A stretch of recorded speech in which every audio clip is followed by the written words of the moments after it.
नमस्कार मित्रांनो, एन के ऑनलाईन क्लासमध्ये आपल्या सर्वांचं मनपूर्वक स्वागत. मित्रांनो, आजचा पेपर झालेला आहे आणि अ, कशा पद्धतीचा पेपर होता, कशा पद्धतीने तुम्ही उत्तर लिहिलेले आहेत हे जर चेक करायचं असेल तर ह्या प्रश्नपत्रिकेतील आपण प्रश्नांची उत्तरं चेक करून घेऊयात. सुरुवातीला फक्त ऑब्जेक्टिव्ह प्रकारच्या प्रश्नांवरती आपण फोकस करूयात आणि नंतर मी 1-2 तासातच परत पूर्ण डिटेलमध्ये सर्व प्रश्नांची उत्तरं तुम्हाला देण्याचा प्रयत्न करेन, जेणेकरून तुम्हाला आयडिया येऊन जाईल की कशा पद्धतीने पेपर लिहायला पाहिजे होता आणि किती आपण कॉन्फिडन्स जनरेट करतो. कारण प्रश्नांचे उत्तर बरोबर आले असेल तर एक आत्मविश्वास आपल्यात निर्माण होतो आणि त्या आत्मविश्वासाने अजून पुढचे पेपरचा अभ्यास करायला ही ऊर्जा निर्माण होते.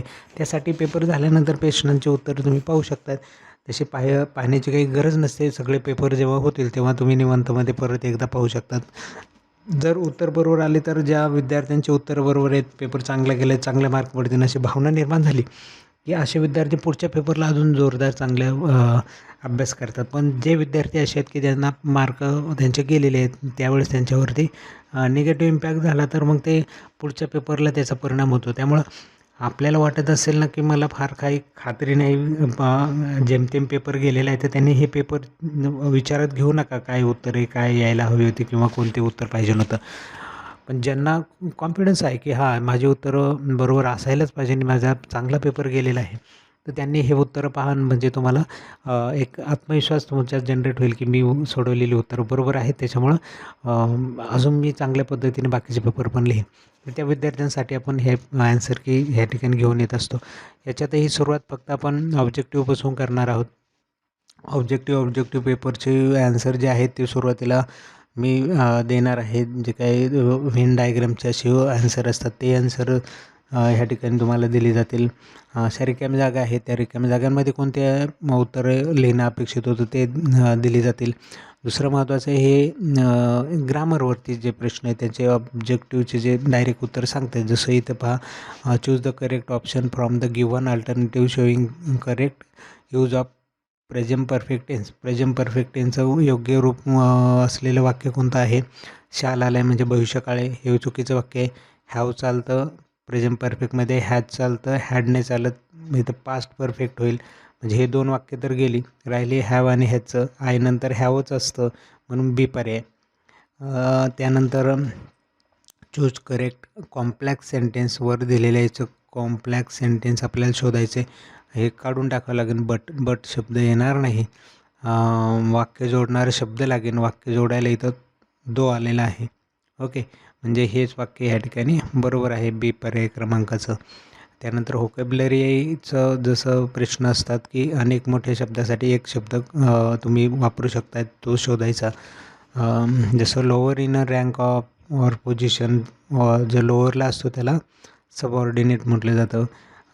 त्यानंतर इन्व्हॉल्विंग मेनी कंट्रीज, अनेक कंट्रीजमध्ये जो इन्व्हॉल्व असतो त्याला मल्टीनॅशनल असा शब्द वापरला जातो. तर असे तुम्हाला उत्तर सांगता येतात फास्टमध्ये, ते आपण सुरुवातीला विचारात घेणार आहे. लँग्वेज स्टडीचं मी सगळं सांगून देतो, ते महत्त्वाचं आहे तुमच्यासाठी. त्यानंतर काय विचारलं इथं, indirect speech from the given ह्याचं. आता प्रश्न कुठला होता? क्वेश्चन प्रश्नार्थक वाक्याचं इनडायरेक्ट होतं. तर प्रश्नार्थक वाक्याचं इनडायरेक्ट कशा पद्धतीने केलं जातं? वाक्य जोडण्यासाठी तो प्रश्नार्थक शब्दच वापरला जातो, ओके नाही, त्या शब्दानेच त्याची सुरुवात होते.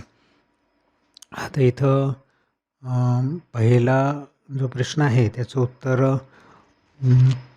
Wear he had one. Okay, पहिल्याच प्रश्नाचं उत्तर जे आहे ते पहिलंच पर्याय क्रमांक 1 आहे.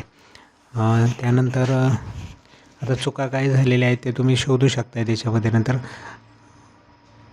वाक्यात काय वेगळं पण आहे ना ते शोधू. ही हॅड, आता इथे हॅडने वेअर हॅड झाले म्हणजे हे चुकलेलं आहे. 2 नंबरचं वाक्य आहे ना, ओके. 1 नंबरचं वाक्य आहे, ओके, हे येणार नाही.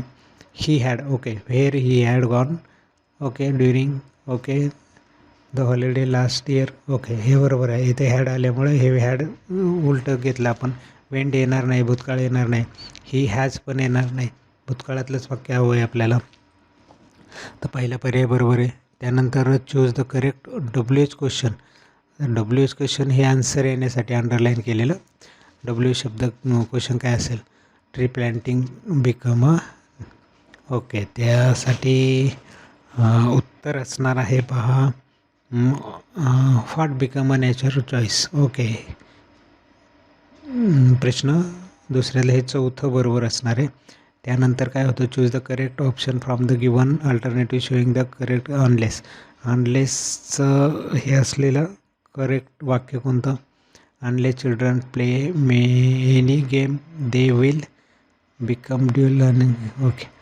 तर डोंट येणार नाहीत. ओके. या ठिकाणी विल नॉट वापरलेले आहे. ओके. या ठिकाणी पर्याय क्रमांक 2 हे उत्तर आपल्याला दिसतंय. स्पॉट द एरर, याच्यात काहीतरी चूक असते. काय चूक आहे वाक्यामध्ये पहा, मोर पण आले आणि ER प्रत्यय असलेले विशेषण पण आले. मग इथं मोर आणि ER दोन्ही एकाच वेळी येत नाही.